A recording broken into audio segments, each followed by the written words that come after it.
एक बार एक संत से एक भक्त ने पूछा कि हम ठाकुर जी के आगे भोग धरते हैं लेकिन भोग कम नहीं होता, इसका मतलब ठाकुर जी हमारा भोग ही नहीं स्वीकार करते हैं। तब संत ने कहा कि जिस तरह फूल में से सुगंध सूंघ लेने से उसका वजन कम नहीं होता, ऐसे ही भगवान रसमय स्वरूप हैं जो भोजन का दिव्य रस ग्रहण करते हैं, इसलिए भोग कम नहीं होता। अब जब भी आप सब ठाकुर जी के आगे भोग रखें तो इसी विश्वास के साथ रखें कि भोजन कम ना हो या ना हो, ठाकुर जी ने भोग रस रूप में ग्रहण कर लिया। हरे कृष्ण। सिर्फ आपको हर वक्त यही सोचना है, मैं भगवान का हूं, केवल भगवान ही मेरे हैं। सब तो मैं भगवान ही से जाते हैं, बाकी सब बंधन नहीं छूट जाना। पत्नी के, बच्चों के, सब टेम्पररी रिलेशनशिप्स हैं। जैसे भगवान ने कहा था कि मैं तुम्हारे सब जन्मों का वो जानता तुम क्या थे। जब विश्व पितामह जब रहते थे तो विश्व मेरे साथ ऐसे कैसे हुआ, तो मैं तो इतना अच्छा हूं। तो भगवान बोले किसी जन्म में तुम राजकुमार थे, एक सांप जा रहा था, तुमने तलवार से उठा के फेंक दिया, वहां कांटे थे, कितना तड़प के सांप था वो तुम्हारा। तो हमेशा ध्यान रखिए मैं भगवान का हूं, केवल भगवान ही मेरे हैं, सारी चीजें भगवान की हैं, ये भी भगवान का है, खेलने के लिए दिया है, जो चाहे ले लेंगे। हम इसी से अटैच हो जाते हैं। अटैचमेंट नहीं होना, डिटैचमेंट। लेकिन ठीक है, पोजीशन पावर सब टेम्पररी, सिर्फ उनका नाम सत्य, वही साथ जाएगा। अगर ये हमारे में धारणा आ जाए तो आपको सब ऐसे लगेगा क्या है मेरा टाइम वेस्ट क्यों कर रहा है।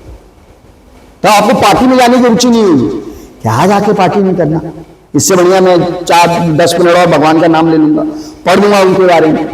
तो जैसे जैसे आप इसमें घुसेंगे भक्ति में, आपको अकेले रहना पसंद आने लगेगा। आपको लगेगा कि हम बहुत आनंद में हैं, हमें कहीं इधर उधर हमको कहीं इधर उधर जाना नहीं है।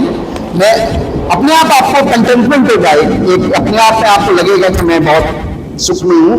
अब देखिए जितने साधु संत होते कहाँ किसी से ज्यादा बात करते हैं, अपना कुछ खा लिया, कुछ पी लिया, वो लोग तो दिव्य हो जाते हैं, उनको तो समझ में आ जाता है आदमी कैसा है। तो मेरे गुरुजी थे, वो कहीं ज्यादा खाना नहीं खाते थे। मैं बोला मेरे गुरुजी आप ऐसा क्यों करते हैं, तो मेरे को समझ में आया कि अगर कहीं खाना खाएंगे तो it's an exchange in the world, तो बदले में क्या देंगे, उनको अपने तपस का हिस्सा देना होगा। अपने तपस का हिस्सा गलत आदमी को क्यों दें, सही आदमी को देंगे ना अपने तपस का हिस्सा, दैट्स अ करेंसी। तो मैं आजकल कहता हूं कि डिवोशन और भक्ति इज ए क्रिप्टो करेंसी, बाकी सब करेंसी है, क्रिप्टो करेंसी है, यही आप जुटाइए। क्रिप्टो करेंसी, यही कितनी क्रिप्टो करेंसी आपके पास, यही आपकी क्रिप्टो करेंसी पता नहीं कितने जन्मों तक काम आएगी। Collect that crypto currency. तो हमेशा ध्यान रखिए मैं भगवान का हूं, केवल भगवान ही मेरे हैं, सब चीजें भगवान की हैं, मेरा कुछ भी नहीं है।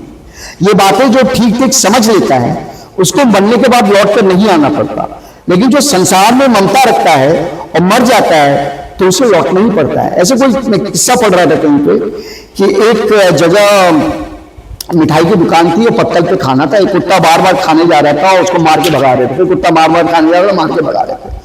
तो दो संत जा रहे थे, तो बोले ये कुत्ता पिछले जन्म में मालिक का बहुत कंजूस था अब उसको अपनी दुकान के बाहर कुत्ता हो गया, खाना भी नहीं मिल रहा उसको, जब आ रहा है तो उसको मार के भगा रहा है। तो आई एम ट्राइंग टू से कि ये सब मोह मिले तो ठीक है, ना मिले तो ठीक है, जरूरत ही नहीं।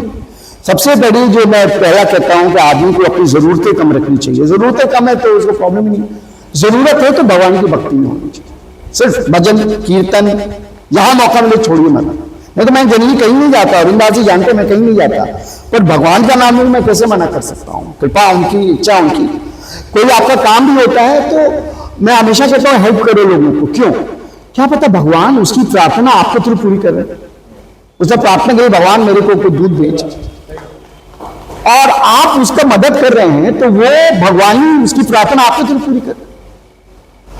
कभी भी आप कहीं कोई अच्छा आदमी मिलता है, कोई मिलता है, तो थोड़ी देर में आपको उसका कुछ अहंकार आ जाता है। अहंकार किस बात का आना, अरे भगवान उससे आपको मिलाए हैं एक्सीडेंटली, और वो आदमी कुछ पावरफुल है नहीं है जो भी है, तो वो उनकी कृपा से ही हुआ, उसी को बुद्धि दी, उन्होंने टाइमिंग सेट करी कि आप लोग मिले। 5 मिनट दे लो, कहीं और निकल जाता, मिलते नहीं। तो ये हमेशा ध्यान रखिए कि उनकी कृपा होती है तब आप इंटरैक्ट करते हैं। कुछ भी इस धरती पे बिना उनकी मर्जी के नहीं होता। ये मान लीजिए हम लोग कठपुतली हैं, we are actors on the stage, हम एक्टिंग कर रहे हैं, क्या होगा नहीं? तो अगर हम भजन कर रहे हैं, अगर हम भगवान का नाम लेते हैं, तो जो हमारे प्रारब्ध कर्म है, संचित कर्म है, भगवान कृष्ण ने भगवद गीता में कहा है कि just make an attempt at devotion, try to reach me, I will forgive your संचित कर्म एंड प्रारब्ध कर्म। जब मैंने श्लोक पढ़ा मैं घबराया नहीं, क्या है, फिर दोबारा पढ़ा, अब स्टैंड ना। हमको क्या है कि देखिए हम लोग पढ़ते नहीं, स्क्रिप्चर्स हमको पढ़ने चाहिए। मैंने बोला 2 पन्ने रोज, अपना सुबह पढ़िए, शाम को पढ़िए, आइए ऑफिस से नहा धो के हाथ में धोइए, पढ़िए। कितने लोग बताइए भगवान है कौन, करते क्या है कैसे, सारे आपको आंसर्स मिलेंगे उसमें। तो ये हमको जानना चाहिए, ये हमें कोशिश करनी चाहिए, हमको अपने स्क्रिप्चर्स पढ़ने चाहिए, सारे हमको स्क्रिप्चर्स पढ़ने चाहिए। एक सेठ के घर के बाहर खड़ा हो, एक सेठ के घर के बाहर एक आदमी खड़ा होकर भजन गा रहा था और बदले में खाने को रोटी मांग रहा था। सेठानी काफी देर से उसको कह रही थी आ रही हूं, आ रही हूं। रोटी हाथ में थी पर फिर भी कह रही थी कि रुको आ रही। तो वो बाहर भजन गा रहा था, हाथ में रोटी थी उनकी पत्नी के पास, और वो कह रही थी अभी आ रही हूं, आ रही हूं। तो आपको गुस्सा नहीं आया कि रोटी हाथ में खाने के लिए मैं भजन गा रहा हूं, रोटी हाथ में, फिर भी वो कह रही थी कि रुको मैं आ रही हूं। भिखारी भजन गा रहा था और रोटी मांग रहा था भजन गा के। सेठ ये सब देख रहा था पर समझ नहीं पा रहा था। आखिर सेठानी से बोला रोटी हाथ में लेकर खड़ी हो, वो बाहर मांग रहा है, उसे कह रही हो आ रही हूं, आ रही हूं, तो उसे रोटी क्यों नहीं दे देती? सेठानी ने बोला हाँ रोटी तो दूंगी, पर क्या है ना कि मुझे उसका भजन बहुत प्यारा लगा, अगर उसको रोटी दूंगी तो वो आगे चला जाएगा, मुझे उसका भजन और सुनना। कितनी बड़ी बात है, उसको भजन और सुनना, जो रोटी देना ही नहीं। यदि प्रार्थना के बाद भी भगवान आपको नहीं सुन रहे हैं तो समझना कि उस सेठानी की तरह प्रभु को आपकी प्रार्थना प्यारी लग रही है, इसलिए इंतजार करिए, प्रार्थना करते रहिए। आपको प्रार्थना प्यारी लग रही है, भगवान रोटी नहीं दे रहे, रोटी नहीं दे रहे, भूल जाए। जिसको भगवान, मेरे हिसाब से जिसको भगवान पसंद करते नहीं करते हैं, पर उसको इतनी ज्यादा माया देते हैं भगवान को भूल जाता है। सब आ गया उसके पास, जो चाहे इधर हो गया, वो भूल जाता है, भगवान को भूल जाता है। तो कष्ट में रहना अच्छा है, भगवान को तो याद करते हैं। और फिर आप जब भगवान को भक्ति करेंगे तो आपको ये माया की तो रुचि भी नहीं होगी। क्या है, सोना ही तो है। हम लोग कहते हैं yellow metal, what's so great about it. भगवान असल हीरा है, असल सोना तो वही है ना। हम कहाँ अपना टाइम वेस्ट करें फालतू में, आपको इंटरेस्ट नहीं रहेगा। अरे बोलेगा ये करो, होगा ही करो तो मैं क्या करने, मेरे पास तो भगवान रूपी सोना है, वही मेरे लिए सबसे बहुत चीज है। यदि प्रार्थना के बाद में भगवान आपकी नहीं सुन रहे हैं तो समझना कि उस सेठानी की तरह प्रभु को आपकी प्रार्थना प्यारी लग रही है, इसलिए इंतजार करिए, प्रार्थना करते रहिए। जीवन में कैसा भी दुख और कष्ट आए पर भक्ति मत छोड़िए। क्या कष्ट आता है तो आप भोजन करना छोड़ देते हैं, भोजन करते हैं ना। क्या बीमारी आती है तो आप सांस लेना छोड़ देते हैं, बीमारी आती है आप सांस लेते रहते हैं, नहीं ना। फिर जरा सी तकलीफ आने पर आप भक्ति करना क्यों छोड़ देते? भक्ति अलग है, भजना अलग है, बाकी सब तो शरीर की क्रियाएं हैं। दुख सुख ये सब आता जाता रहता है।